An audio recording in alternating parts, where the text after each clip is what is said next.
नमस्कार मित्रांनो, अपार आय डी तयार करताना येणाऱ्या अडचणी या संदर्भात आपण आज माहिती पाहणार आहोत.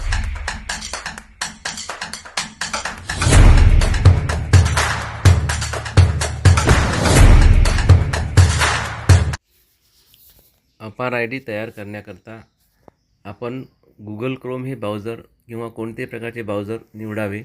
त्यामध्ये udis+.gov.in यावर लॉग इन केल्यानंतर सर्वप्रथम जी टॅब येते त्यामध्ये आपल्याला महाराष्ट्र असं निवडायचं आहे. त्यानंतर आपल्या शाळेचा UDIS कोड आणि आपल्या शाळेचा पासवर्ड आणि कॅप्चा त्यामध्ये एंटर करायचा आहे. कॅप्चा टाकल्यानंतर लॉग इन या बटनावर क्लिक करायचं आहे. त्यानंतर थोड्याच वेळात आपल्या शाळेचं लॉग इन ओपन होईल. आता आपल्या शाळेचे लॉग इन ओपन होत आहे. व्यवस्थित पासवर्ड आणि ID टाकायचा आहे. त्यानंतर कॅप्चा टाकायचा आहे. लॉग इन ओपन झाल्यानंतर 2024-25 या बटनावर क्लिक करायचं. त्यानंतर आलेल्या मेसेजवर टिक करायचं.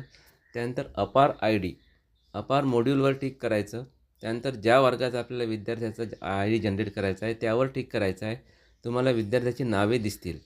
त्यामध्ये ज्या विद्यार्थ्याचा आपल्याला अपार ID तयार करायचा आहे त्या विद्यार्थ्याच्या नावावर आपण जनरेट या बटनावर टिक करायचं आहे.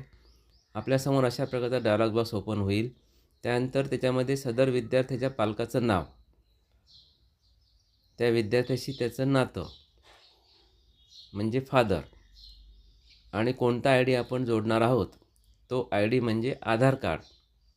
त्यामध्ये 3-4 ऑप्शन्स आहेत. पैकी आपल्याकडे जो उपलब्ध असेल तो आपण निवडावा. त्या पालकाचं पूर्ण नाव टाईप करायचे.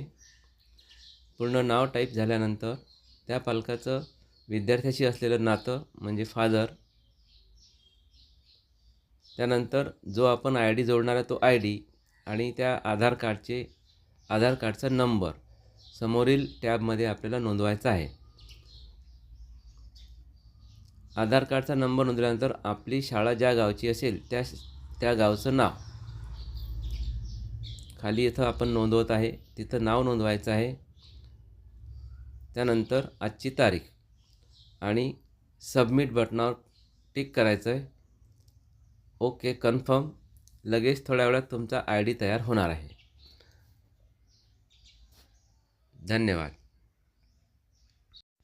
वरील प्रक्रिया करून जर ID तयार झाला नाही तर विद्यार्थ्यांच्या आधार कार्डवरील नाव यामध्ये बदल करायचा आहे. सदर UDIS+मध्ये एक नवीन विद्यार्थीचं ID म्हणजे आधार कार्ड अपडेट करण्याची टॅब सुविधा उपलब्ध झाली आहे.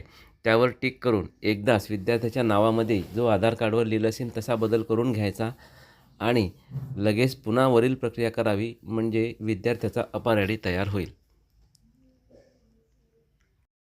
जर विद्यार्थ्याच्या नावाऐवजी जन्मतारीख, लिंग यामध्ये बदल असेल तर फॉर्म नंबर SO3 हा भरून तुम्हाला गट शिक्षणाधिकारी यांच्याकडे द्यावा लागेल.